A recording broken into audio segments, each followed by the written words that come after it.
This is part 3 of my recap for Uncle from Another World. You can find links to the previous episodes in the description below. Fujimiya suggests that Yosuke become a pro baseball player to make money. She says that he could use his magic to pitch ultra-fast balls.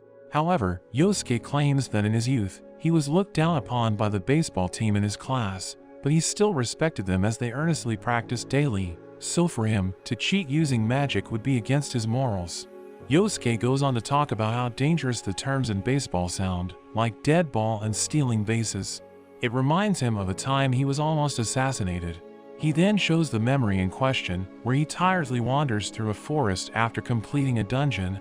A person is shown close behind him and is revealed to be Mabel from the Ice Clan. She freezes Yosuke's legs in place and tackles him to the ground. Recognizing Mabel, Yosuke asks why she's there. Mabel sarcastically answers that she was relieved of her duties because he killed the dragon without using the ice sword. Not understanding that she was being sarcastic, Yosuke says he is happy for her. Although Yosuke was at her mercy, Mabel asks why he didn't defend himself. Yosuke says that he knows she has no intention of killing him. He then asks her if she's been eating properly, causing Mabel to whimper and cry and pass out onto Yosuke's lap. He then drags Mabel to his room at an inn and places her on his bed. After Mabel wakes up, Yosuke gives her a loaf of bread and asks why she didn't become a hermit in her village. Mabel says that since she was no longer needed, her tree home was cut down for firewood and that she was given an ultimatum of either becoming the village pet or leaving. So she ended up freezing all of the villagers' feet, dripped icy cold water on their necks, and then fled. Shocked by Mabel's tenacity, Yosuke asks Mabel if she really doesn't like working, to which she mentions a few possible work interests of hers, but notes that they're all too labor-demanding. Yosuke relates to her predicament, but notes that he makes his living as an adventurer. He suggests that she could also make a living as an adventurer using the ice sword. Despite her hesitance in doing so, Yosuke convinces Mabel, claiming she should live her life the way she chooses.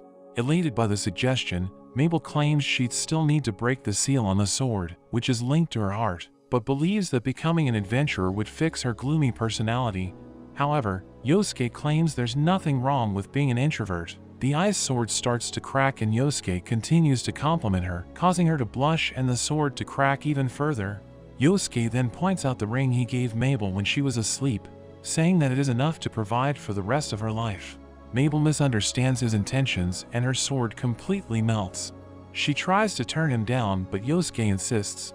She becomes flustered and Yosuke suggests it's getting late and she should stay the night. Mabel asks to first have a bath, but Yosuke sniffs her and says that she doesn't smell bad. He mentions once she sells the ring, she will be able to afford the bath fee. Yosuke clarifies, once she sells the ring, she will never have to worry about money again. Realizing the misunderstanding, her sword is immediately frozen once again and she tries to attack Yosuke. The elf comes to see what the commotion is, only to find Mabel restrained and Yosuke holding her down. Seeing this, the elf releases Mabel from her bindings, and she then freezes Yosuke in place, and bonds with the elf. The elf says how traumatizing it must be to wake up married to an orc, but Mabel seems to not mind. She goes on to reveal that the people of the Ice Clan share blood with those from another world. She explains the history of the Ice Clan's founding when a samurai from an alternate world was sent there 400 years ago. The samurai asked the god who reincarnated him to give him a sword capable of slaying a god. However, the elf interrupts because she already knows the story, having read it from a book.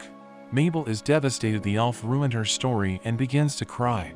Telling the story was one of the few things Mabel knew how to do, and she breaks down after it was ruined. The elf apologizes and tries to console her. Yosuke is outraged that he never got a special bonus like a god-slaying sword. Takafumi suggests they look back to the moment when he first was transported to the other world. Yosuke rewinds through his memories and finds the moment he was resurrected. He runs into some men who beat him, thinking he is an orc.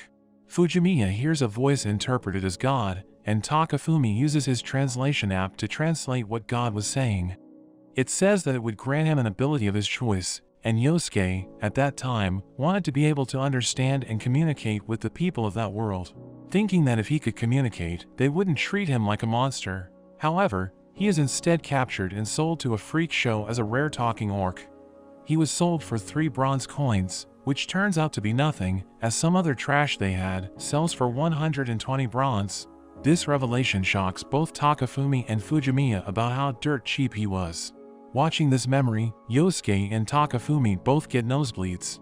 It's then revealed that Yosuke had wiped his memory of this event and Takafumi had his memory erased after reading about it in his uncle's diary. The memory continues and Yosuke is locked away in a prison with other animals. They skip ahead about a week because the slave trader forgot about him. Takafumi and Fujimiya think he's gone mad, talking to himself. But actually Yosuke talked to the ray of moonlight that shone through a crack in the ceiling about the Sega game called Pulseman. It turns out that the ray of light was actually Killide, the spirit of light. It teaches Yosuke and grants him his first spell, the Sword of Light. He uses the sword to escape the prison and Fujimiya realizes that it was Yosuke's language translation ability that allowed him to communicate with the spirits. This revelation is also a surprise to Yosuke, who thought his magic ability had come from his ability to adapt thanks to playing video games. In the memory, he goes on to free the other captive monsters and then escape. One of the rabbits follows him and Takafumi wonders if he kept it as a pet, but it turns out to be feral and attacks him. All the monsters turn feral and attack both him and the slave trader. Not wanting to live as an ordinary commoner, Yosuke fights back with his newly acquired light magic and saves the slave trader and himself. Although the slave trader is initially thankful, he becomes terrified by the bloody and crazed-looking Yosuke, who then used his magic to transfer him to a safe location. Throughout the night, Yosuke continued to kill all the monsters and in the morning he cooked them up and ate them. Yosuke notes how this was a good start to his journey in the other world, shocking both Fujimiya and Takafumi. It starts getting late and Fujimiya decides she should get home for dinner. Yosuke agrees they should have a break, mentioning how things just got worse after that, revealing the time when he saved the elf from a dragon. Not wanting to miss the story, Fujimiya tells her family to have dinner without her. Yosuke shows his memory of saving the elf from a venom dragon. He is able to kill it with a single blow, and Fujimiya becomes saddened that she skipped dinner only to see this. Yosuke explains that he merely attacked the spot that the elf had already weakened. As the memory continues, Yosuke gives the elf his hoodie but she pulls a knife out thinking he is an orc. However, she comes to her senses and puts the knife away, but this leads to a misunderstanding, with Yosuke thinking she stabbed herself. He pulls up the hoodie to inspect her stomach.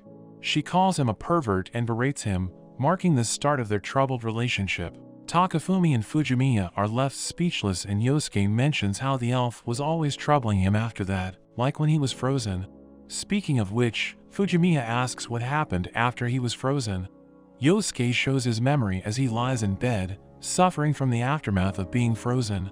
It's revealed that both the elf and Mabel stayed in bed with him during the night.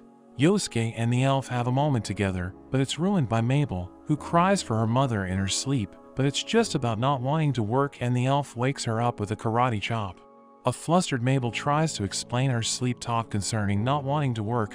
Yosuke reminds her that she can sell the ring he gave her, but Mabel is hesitant to do it, saying that she is inexperienced with bartering.